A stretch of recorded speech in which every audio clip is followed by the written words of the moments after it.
అపోస్తలుల కార్యం 8వ అధ్యాయము 26వ వచనం. ప్రభువు దూత, నీవు లేచి దక్షిణముగా వెళ్ళి యెరూషలేము నుండి గాజాకు పోవు అరణ్య మార్గమును కలుసుకోమని ఫిలిప్పుతో చెప్పగా అతడు లేచి వెళ్ళెను. చూడండి, ఇక్కడ చూస్తే ఇప్పుడు ఎక్కడ బయలుదేరాడు? అప్పుడు దూత, నీవు లేచి దక్షిణముగా వెళ్ళి యెరూషలేము నుండి గాజాకు పోవు అరణ్య మార్గమును కలుసుకోమని ఫిలిప్పుతో చెప్పగా అతడు లేచి వెళ్ళెను. యెరూషలేము నుండి గాజాకు పో అరణ్య మార్గములో కలుసుకో. నువ్వు లేచి వెళ్ళు, గాజాకు పో మార్గములో వెళ్ళు. అక్కడ ఏం జరుగుతుందో చెప్పలే, ఆత్మదేవుడు పంపించాడు. ఫిలిప్పు పరిశుద్ధ ఆత్మదేవుడు చెప్పాడు ఏమని? అరణ్య మార్గమున వెళ్ళు, గాజాకు పోవు, యెరూషలేము నుండి గాజాకు పో మార్గములో వెళ్ళి కలుసుకో. అక్కడ పోతున్నాడు ఒకడు, కలుసుకొనము. ఎవరు? ఇథియోపియా దేశస్థుడు, లేదా ఆ యొక్క ఆఫ్రికా ఇథియోపియా దేశం యొక్క ఫైనాన్స్ మినిస్టర్, ఆర్థిక శాఖ మంత్రి యెరూషలేము నుండి తన దేశానికి వెళ్ళిపోతున్నాడు. అతన్ని కలుసుకోమని చెప్పాడు పరిశుద్ధ ఆత్ముడు. సోదరుడా, సహోదరి, ఫిలిప్ పరిచర్య ఎక్కడి వరకు వెళ్ళిపోయిందంటే దేశ విదేశాలకు, అనగా ఖండాంతరాలకు వ్యాపించింది. ఖండాంతరాలకు. ఎందుకని?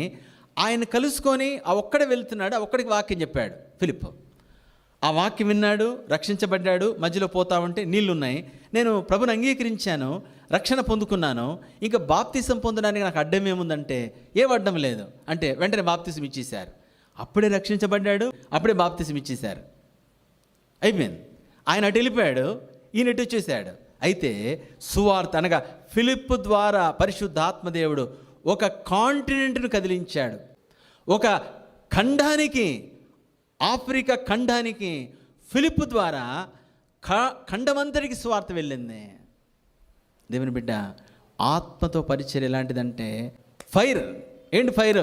లే, పో, అక్కడ పో, లే, ఇక్కడ బయలుదేరి ఆ దేశానికి వెళ్ళు, ఆ ప్రాంతానికి వెళ్ళు, ఖండం వదిలి పారేసే, కాంటినెంట్ చేంజ్ అంటాడు. ఆత్మ పరిచర్యకు, జ్ఞాన పరిచర్యకు ర్యాకెట్ స్పీడ్ అని తేడా ఉంటుంది. అంటే పరిచర్య అంటే వేగంగా జరుగుతుంది పరిచర్య. దేవుని ఆత్మ ఎలా నడిపిస్తాడని తెలిసి ఉండాలి, అంటే ఆత్మ నింపుదల ఉండాలి. బైబిల్ చెప్తుంది, ఎందరైతే తన ఆత్మ చేత నడిపించబడతారో వారు దేవుని కుమారులు అనబడతారు. అంటే దేవునితో సంబంధం కలిగిన వారు, ఆయన బిడ్డలంటే ఆయన ఆత్మతో నింపబడినవారు.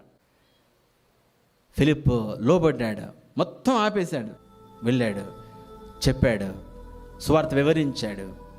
ఆ ఐరోపా లేదా ఆఫ్రికా ఖండంలో ఉన్న ఇథియోపియా దేశం యొక్క ఫైనాన్స్ మినిస్టర్ రక్షించబడ్డాడు.